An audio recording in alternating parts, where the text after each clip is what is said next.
제 이름은 박정화입니다. 올해 62이죠. 30년 넘게 백화점 매장 점장을 하면서 매출의 여왕이라는 별명까지 얻었어요.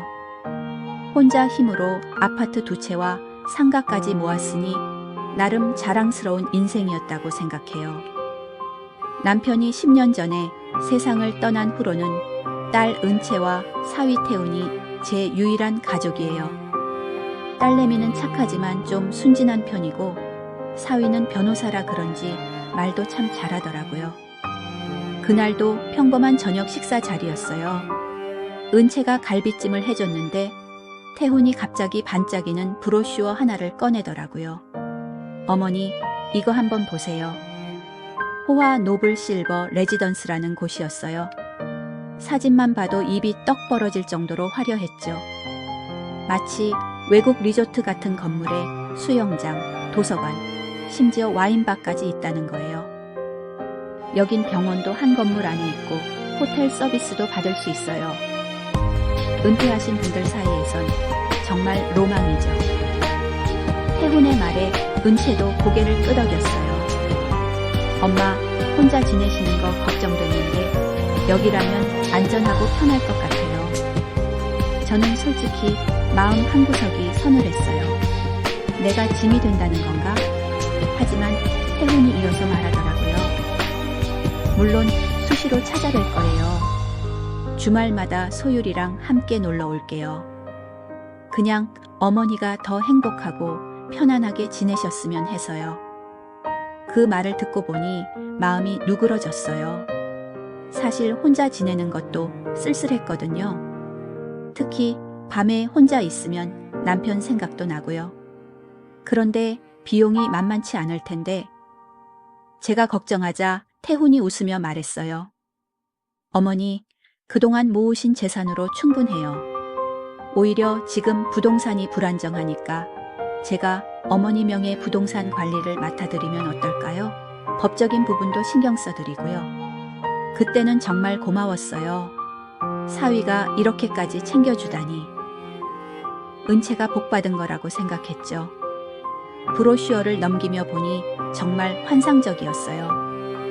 레스토랑에서는 매일 다른 요리를 맛볼 수 있고 문화 프로그램도 다양했어요. 심지어 개인 컨시어지 서비스까지 있다는 거예요. 일단 한번 견학부터 가보실래요?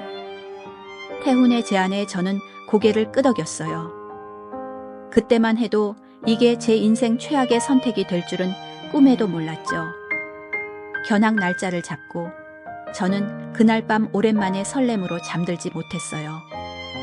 새로운 시작이라는 생각에 마음이 두근거렸거든요.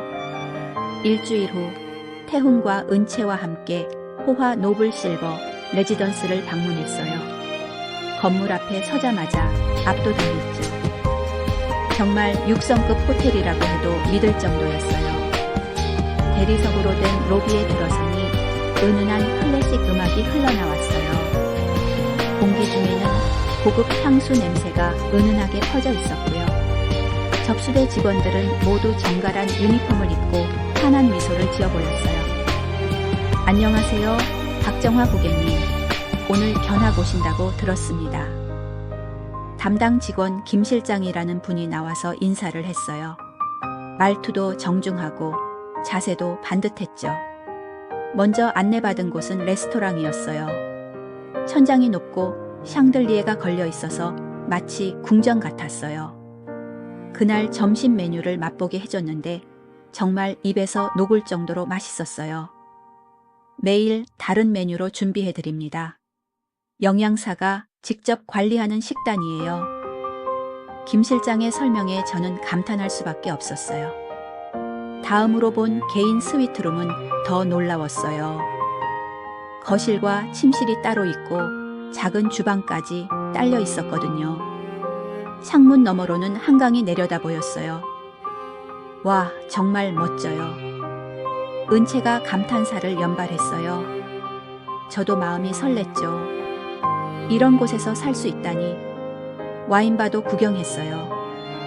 프랑스산 와인들이 가득 진열되어 있고 전문 소믈리에까지 있다는 거예요. 루프탑 정원에서는 요가 클래스가 진행되고 있었는데 할머니들이 우아하게 동작을 따라하는 모습이 인상적이었어요. 그 중에서도 특히 눈에 띄는 분이 있었어요. 키가 크고 자세가 반듯한 60대 후반 정도로 보이는 여성이었죠. 요가복을 입고도 고급스러운 분위기가 물씬 풍겼어요. 저분이 오민자님이에요. 전직 무용가 출신이시고 입주민들 사이에서는 꽤 유명한 분이시죠. 김 실장이 귀띔해줬어요. 민자는 제 시선을 느꼈는지 우아하게 손을 흔들어 인사했어요. 그 순간 왠지 모르게 마음이 끌렸어요. 예술실에서는 유화 그리기 수업이 진행되고 있었고 음악실에서는 피아노 레슨이 있었어요. 도서관에는 수만 권의 책이 가지런히 정리되어 있었죠. 의료실도 있나요? 제가 물으니 김 실장이 자신 있게 답했어요. 물론입니다. 24시간 간호사가 상주하고 응급 상황에는 바로 연결된 종합병원으로 이송도 가능해요. 모든 게 완벽했어요. 마치 꿈속에 있는 것 같았죠. 견학을 마치고 로비에서 마지막 설명을 들을 때였어요. 태훈이 갑자기 말했어요. 어머니, 어떠세요?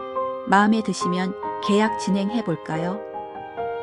저는 잠깐 망설였어요. 30년 넘게 살던 집을 떠난다는 게 쉬운 일은 아니었거든요. 하지만 이곳의 화려함과 편안함이 그 망설임을 압도했죠. 그래, 한번 살아보자. 제가 고개를 끄덕이자 태훈과 은채가 환하게 웃었어요. 그 순간만큼은 정말 행복했어요. 내 인생의 새로운 장이 시작되는 것 같았거든요. 하지만 지금 생각해보니 그때 태훈의 눈빛에 뭔가 다른 게 섞여 있었던 것 같아요. 당시에는 몰랐지만요. 입주한 지 한 달이 지났어요. 정말 꿈 같은 나날이었죠. 매일 아침 7시에 루프탑 정원에서 요가를 하고 오전에는 플라워 아레인지먼트 클래스에 참여했어요. 오후에는 도서관에서 책을 읽거나 음악실에서 피아노를 쳤죠. 무엇보다 오민자와 친해진 게 큰 행복이었어요. 민자는 정말 매력적인 분이었거든요. 젊은 시절 발레리나였다는 자부심이 몸짓 하나하나에서 느껴졌어요. 정화님, 젊었을 때 춤 배워보신 적 있어요? 민자가 요가 후 라운지에서 물어봤어요. 아니요, 백화점 일만 하느라 그런 여유가 없었어요. 아, 그럼 제가 기본기 좀 가르쳐 드릴까요? 자세만 좋아져도 10년은 젊어 보여요. 민자의 제안에 저는 기뻤어요. 이런 친구가 생기다니. 정말 이곳에 온 게 잘한 일 같았죠. 주말이면 딸 부부와 손녀 소유리가 놀러 왔어요. 소유리는 이곳을 무척 신기해했죠. 할머니, 여기 완전 궁전 같아요. 그렇지? 할머니도 공주가 된 기분이야. 우리는 루프탑 정원에서 함께 시간을 보냈어요. 태훈도 계속 관심을 보여줬죠. 어머니, 적응은 잘 되세요? 응, 너무 좋아. 여기 사람들도 다 좋고. 그런데 어느 날 태훈이 서류 한 장을 들고 왔어요. 어머니, 죄송한데 서류 하나만 확인해 주세요. 뭔데? 운영비 절약을 위해서 계약 조항을 조금 바꿔야 한다고 하네요. 별거 아닌데 그냥 서명만 해주시면 돼요. 저는 법적인 건 잘 모르니까 태훈을 믿고 서명했어요. 변호사가 알아서 해주겠지 싶었거든요. 고생 많으셨어요. 제가 다 처리해 드릴게요. 태훈이 서류를 챙기면서 웃었어요. 그때는 정말 고마웠어요. 저녁에는 민자와 다른 입주민들과 함께 와인바에서 시간을 보냈어요. 민자가 젊은 시절 이야기를 들려줬는데 정말 흥미진진했어요. 제가 20살 때 한 재벌 회장님과 파트너로 춤을 춘 적이 있어요. 그분이 저한테 뚝 빠지셨다니까요. 정말요? 어머, 그때는 난리가 났었죠. 신문에까지 났으니까요. 민자는 과거 얘기를 할 때마다 눈이 반짝였어요. 그런 화려한 인생을 살았다니 부러웠어요. 매일이 새로웠어요. 클래식 콘서트도 있고 미술 전시회도 열렸거든요. 저는 이런 문화 생활을 한 번도 제대로 해본 적이 없었는데 이곳에서는 모든 게 가능했어요. 특히 개인 컨시어지 서비스가 정말 좋았어요. 뭔가 필요하면 전화 한 통이면 해결됐거든요. 마치 제가 정말 중요한 사람이 된 기분이었죠. 정화님, 여기 어떠세요? 민자가 어느 날 물어봤어요. 정말 좋아요. 이런 곳이 있는 줄도 몰랐어요. 후후, 그렇죠. 하지만 오래 있으면 사람들 민낯도 보이고 그래요. 민자가 의미심장하게 웃었어요.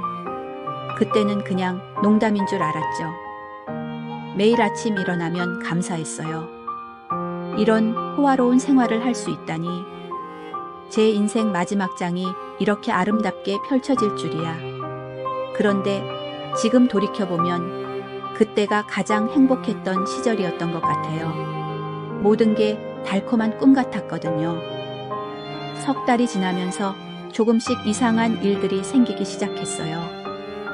처음에는 사소한 거라고 생각했는데 점점 신경 쓰이더라고요. 가장 먼저 눈에 띈 건 식사 질이었어요. 처음 견학 왔을 때 먹었던 그 맛있는 요리는 온데간데 없었죠. 갑자기 반찬 가지수도 줄고 맛도 평범해졌어요. 김 실장님, 요리가 예전과 좀 다른 것 같은데요? 제가 조심스럽게 물어보니까요. 아, 셰프가 바뀌었어요. 새로운 분이 적응하시는 기간이니 양해 부탁드려요. 그러더라고요. 그럴 수도 있지 싶어서 넘어갔어요. 그런데 문제는 요리뿐만이 아니었어요. 플라워 클래스가 갑자기 취소됐다가 요가 강사도 바뀌었어요. 새로운 강사는 예전 분처럼 섬세하지도 않고 동작 설명도 대충대충 하더라고요. 이상하네. 예전 선생님이 훨씬 좋았는데. 민자도 불만을 표했어요. 그러게 말이에요. 갑자기 왜 이런 변화가 많을까요? 가장 심각한 건 의료실 문제였어요. 어느 날 같은 층에 살던 할머니 한 분이 가슴을 움켜쥐고 쓰러지셨는데 간호사가 없는 거예요. 30분을 기다려서야 겨우 왔더라고요. 죄송해요. 교대 시간이 겹쳐서요. 간호사가 사과했지만 저는 등골이 오싹했어요. 응급 상황에 30분을 기다린다고요? 이게 24시간 의료 서비스인가요? 그날 밤 민자와 복도에서 마주쳤어요. 민자님, 요즘 이상하지 않아요? 서비스 질이 확 떨어진 것 같은데. 정화님도 느끼셨구나. 사실 저도 그 생각이었어요. 민자가 주변을 둘러보더니 목소리를 낮췄어요. 들리는 얘기로는 운영비를 많이 줄이고 있다는데 뭔가 재정적인 문제가 있는 모양이에요. 그 말을 듣고 저는 불안해졌어요. 이곳이 망하는 건 아니겠죠? 설마 그렇게까지야. 아직은 괜찮을 거예요. 하지만 조심하는 게 좋을 것 같아요. 민자의 표정이 심각했어요.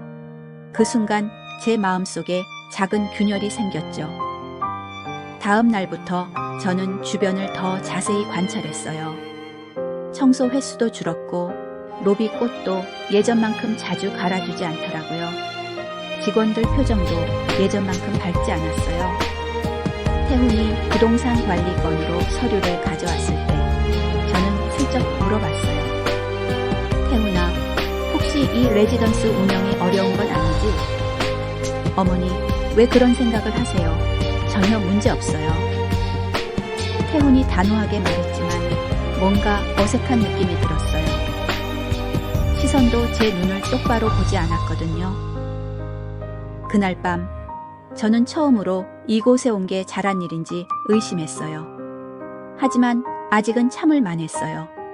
조금 불편한 정도였으니까요. 민자와의 우정도 계속 깊어졌어요. 함께 산책도 하고 와인도 마시면서 서로 인생 얘기를 나눴죠. 그래도 이런 친구가 있어서 다행이라고 생각했어요. 하지만 뭔가 석연치 않은 기분은 계속 남아 있었어요. 마치 아름다운 그림 뒤에 뭔가 숨겨진 것 같은 느낌이었죠. 5달째 접어들면서 정말 이상한 일들이 계속 벌어졌어요. 가장 마음 아픈 건 딸 가족의 방문이 뜸해진 거였어요. 처음에는 매주 왔는데 어느새 한 달에 한 번으로 줄어들었거든요. 엄마, 죄송해요. 태훈이가 요즘 일이 너무 바빠서. 은채가 미안해했지만 저는 섭섭했어요. 뭔가 변한 게 있는 것 같았거든요. 태훈의 태도도 예전 같지 않았어요. 예전에는 어머니 편안하게 지내세요 라며 따뜻하게 인사했는데 이제는 형식적으로 안녕하세요 라고만 하고 말았어요. 어느 날 밤 화장실에 가려고 복도에 나왔다가 깜짝 놀랐어요. 제 방 앞에서 태훈과 민자가 작은 목소리로 대화하고 있는 거예요. 저는 황급히 벽 뒤에 숨어서 들었어요. 그 방 특수계약으로 넘기면 수익이 꽤 나올 거야. 태훈의 목소리였어요. 정화님이 알면 큰일 나는데. 민자가 걱정스럽게 말했어요. 알 리가 없어. 어차피 법적인 건 내가 다 처리했고 이미 계약서에 사인도 받았으니까. 그래도 조심해야 해. 정화님이 만만한 사람이 아니거든. 괜찮아. 고립시키면 돼. 민자 씨가 도와주면 쉬울 거야. 저는 온몸이 얼어붙었어요. 특수계약? 고립? 도대체 무슨 소리인가요? 그들이 사라진 후에야 제 방으로 돌아갔어요. 손이 덜덜 떨렸어요. 민자가 제 친구인 줄 알았는데 사실은 태훈과 한편이었다는 거예요. 그날 밤 잠을 한숨도 못 잤어요. 계속 그 대화가 머릿속에서 맴돌았거든요. 특수계약이 뭔지, 왜 제 방을 노리는 건지 도무지 이해가 안 됐어요. 다음 날부터 저는 민자를 다른 눈으로 보게 됐어요. 평소 같으면 정화님, 오늘 컨디션이 어때요? 라고 다정하게 물어보던 민자였는데 이제는 그 미소가 가식적으로 보였어요.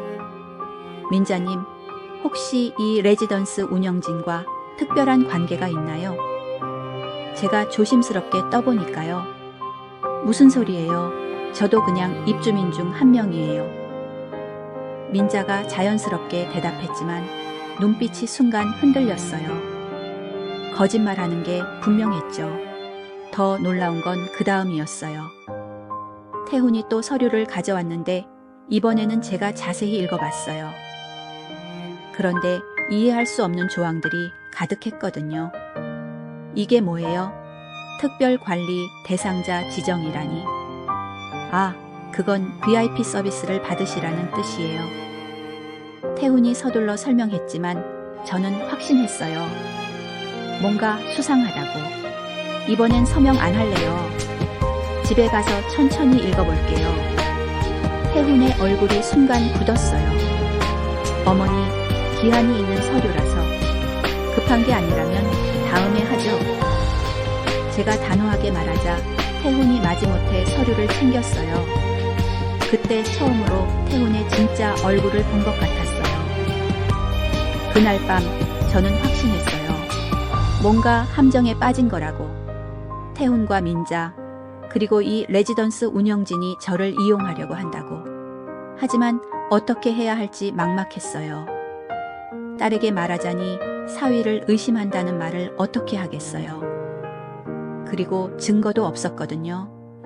제 마음속에 균열이 점점 커져갔어요. 그때부터 제 주변에 이상한 일들이 계속 일어났어요. 마치 누군가 의도적으로 저를 괴롭히는 것 같았거든요. 먼저 민자가 달라졌어요. 예전에는 매일 같이 요가하고 차도 마셨는데 갑자기 저를 피하기 시작했어요. 민자님, 오늘 요가 안 하세요? 아, 오늘은 개인 일정이 있어서요.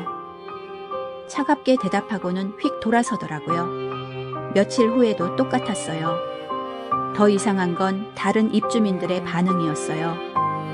예전에는 식당에서 인사하고 같이 앉아서 식사했는데 이제는 저를 보면 시선을 피하거나 자리를 피했어요. 무슨 일이지? 저는 정말 이해할 수 없었어요. 제가 뭘 잘못했다는 건가요?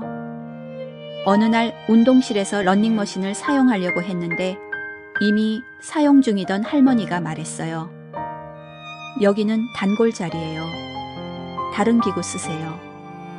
예전에는 그런 적이 없었는데 갑자기 자리 싸움이 생긴 거예요. 다른 기구를 쓰려고 해도 비슷했어요. 마치 저를 배제하려는 것 같았죠. 식당에서도 마찬가지였어요. 평소 자주 앉던 테이블에 가면 누군가 여기 자리 없어요 라고 말했어요. 분명히 빈 의자가 있는데도요. 저기 빈자리 있는데요. 아, 곧 오실 분이 있어서요. 결국 저는 구석진 테이블에 혼자 앉아야 했어요. 주변에서 웅성거리는 소리가 들렸지만 정확히 무슨 말인지는 알 수 없었어요. 가장 충격적인 건 민자가 퍼뜨린 소문이었어요. 우연히 복도에서 들었는데 민자가 다른 할머니들에게 이런 말을 하고 있었거든요. 정화님이 요즘 좀 예민해져서 말이야. 직원들한테도 자꾸 불만을 제기하고. 그래요? 처음에는 얌전해 보였는데 나이가 들면 그런 거 있잖아요. 적응을 못하는 거죠. 저는 그 자리에서 숨이 막혔어요. 제가 언제 예민하게 굴었나요? 서비스 질이 떨어져서 정당하게 문의했을 뿐인데 그날부터 저는 완전히 고립됐어요. 라운지에 가면 대화가 뚝 끊어졌고 도서관에서는 저 혼자만 있는 것 같았어요. 심지어 엘리베이터에서 마주쳐도 인사를 받지 않더라고요. 뭐가 잘못된 건지 모르겠어요. 제가 김 실장에게 호소했어요. 고객님께서 좀 더 원만하게 지내시면 좋겠는데요. 다른 입주민분들도 불편해 하신다고 하셔서 김 실장도 차갑게 대했어요. 뭔가 이미 정해진 시나리오가 있는 것 같았죠. 가장 견디기 힘든 건 심리적 압박감이었어요. 매일 아침 일어나는 것도 두려웠어요. 오늘은 또 어떤 따돌림을 당할까 싶어서 결국 저는 방에 틀어박혔어요. 밖에 나가봤자 차가운 시선들만 받을 뿐이니까요. 하루 종일 창문만 바라보며 멍하니 있었어요. 그러던 어느 날 태훈이 예전에 가져온 서류를 다시 꺼내서 읽어봤어요. 이번에는 한 줄 한 줄 꼼꼼히 읽었죠. 그리고 충격적인 사실을 발견했어요. 특별관리 대상자라는 조항에는 이런 내용이 있었거든요. 입주민이 다른 거주자들과 마찰을 일으킬 경우 운영진의 판단에 따라 특별관리에 들어갈 수 있음. 이 경우 개인 자산 관리는 지정된 법적 대리인이 맡는다. 법적 대리인은 당연히 태훈이었죠. 그 순간 모든 퍼즐이 맞춰졌어요. 태훈이 저를 여기에 보낸 건 제 재산을 노린 거였어요. 그리고 민자는 그의 공범이었죠. 저를 고립시켜서 문제 입주민으로 만든 다음 법적으로 제 재산을 관리할 명분을 만드는 거였어요. 그날 밤 저는 분노로 잠을 이룰 수 없었어요. 어떻게 사위가 그리고 친구라고 생각했던 민자가 이럴 수 있을까요? 하지만 동시에 두려웠어요. 이미 서류에 서명해버렸으니 법적으로는 태훈이 유리한 상황이었거든요. 게다가 이곳에서는 저는 완전히 고립된 상태였고요. 제 인생이 이렇게 무너질 줄이야. 30년 넘게 열심히 모은 재산을 믿었던 사람들에게 빼앗기게 될 줄이야. 절망적인 상황에서도 저는 포기할 수 없었어요. 30년 넘게 백화점에서 일하면서 온갖 사람들을 상대해봤거든요. 이대로 당할 순 없다고 다짐했죠. 먼저 민자에게 직접 접근했어요. 더 이상 숨길 이유도 없었으니까요. 민자님, 얘기 좀 해요.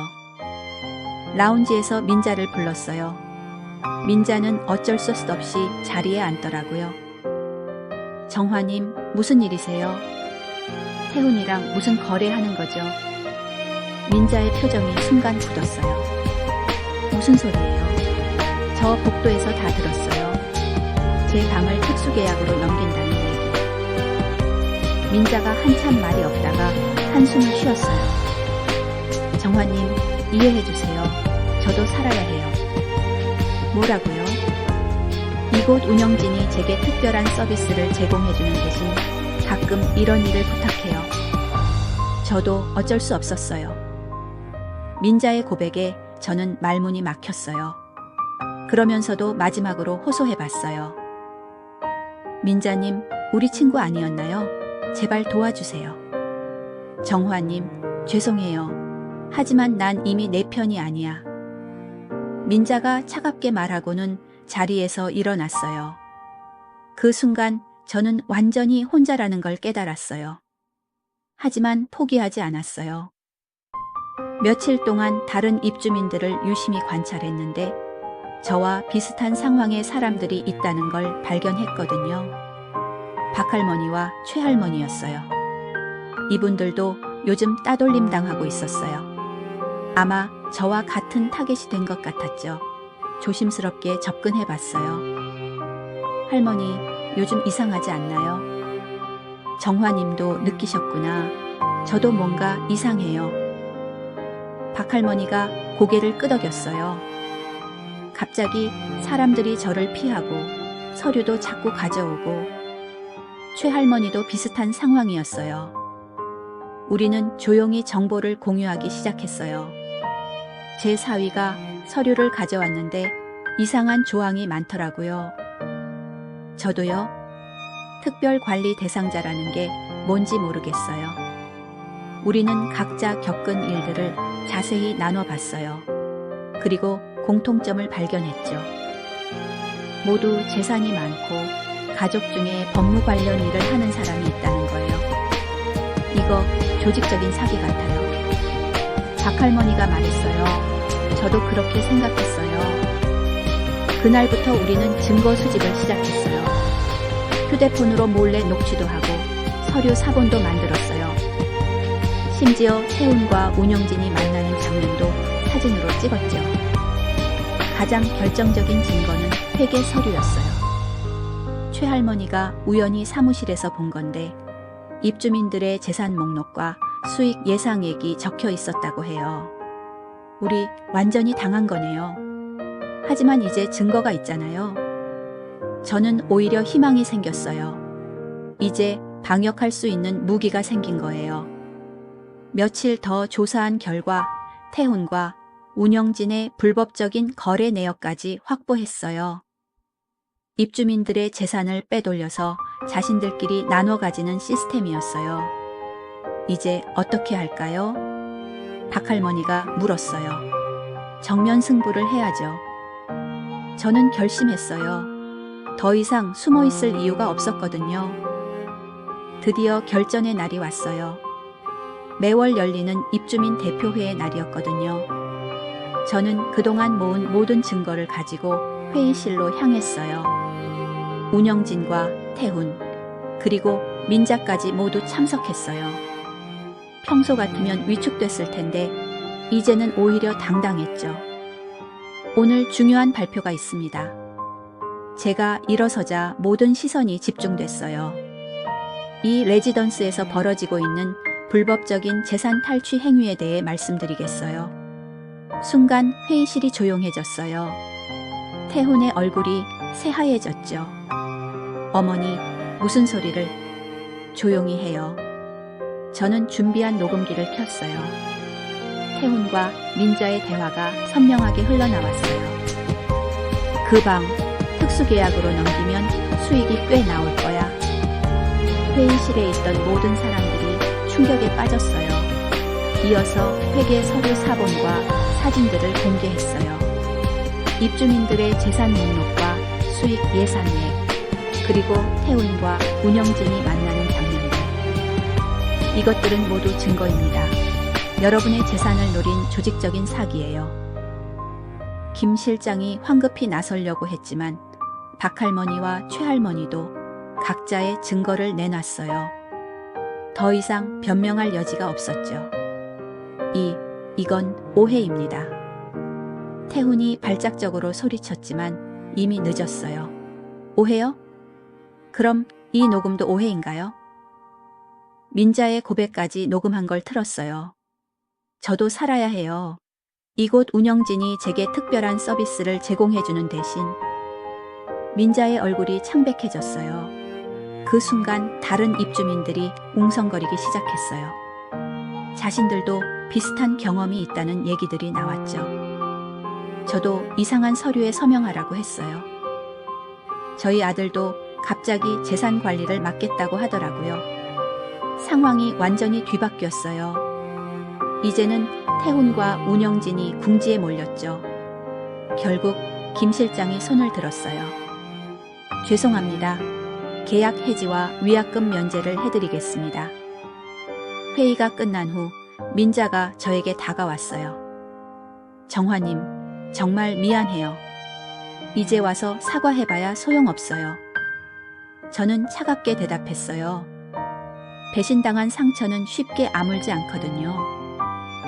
일주일 후 저는 이곳을 떠났어요. 한강이 보이는 작은 주택을 얻었죠. 호화롭지는 않지만 제가 진짜 주인인 곳이었어요. 태훈과 은채의 관계도 정리했어요. 딸에게는 미안했지만 더 이상 속을 수는 없었거든요. 엄마, 정말 죄송해요. 저도 몰랐어요. 은채가 눈물을 흘리며 사과했어요. 네 잘못은 아니야. 하지만 앞으로는 조심해야 해. 이제 소율이와는 매주 토요일마다 만나요. 제 작은 집에서 함께 요리도 하고 공원에서 산책도 해요. 이게 진짜 행복이라는 걸 깨달았어요. 몇 달 후 저는 시니어 센터에서 강연을 하게 됐어요. 여러분, 황금 감옥은 결국 감옥일 뿐입니다. 청중들이 집중해서 들었어요. 나이가 들어도 선택권은 우리 손에 있어요. 화려함에 속지 마세요. 진짜 중요한 건 내가 주인이 되는 삶이에요. 강연이 끝나자 기립박수가 터져 나왔어요. 몇몇 분들은 눈물을 흘리기도 했죠. 지금 저는 정말 자유로워요. 작은 집이지만 제 마음대로 꾸밀 수 있고 하고 싶은 일을 할 수 있거든요. 가끔 텃밭도 가꾸고 독서 모임에도 참여해요. 호화로운 실버타운의 유혹을 뿌리쳤을 때 비로소 진짜 인생이 시작됐어요. 나이가 든다고 해서 누군가에게 의존해야 한다는 생각 자체가 함정이었던 거죠. 지금도 가끔 그때를 떠올려요. 만약 그대로 있었다면 어떻게 됐을까? 아마 제 모든 재산을 잃고 진짜 고립됐을지도 몰라요. 하지만 저는 싸웠어요. 그리고 이겼어요. 그게 가장 자랑스러운 일이에요.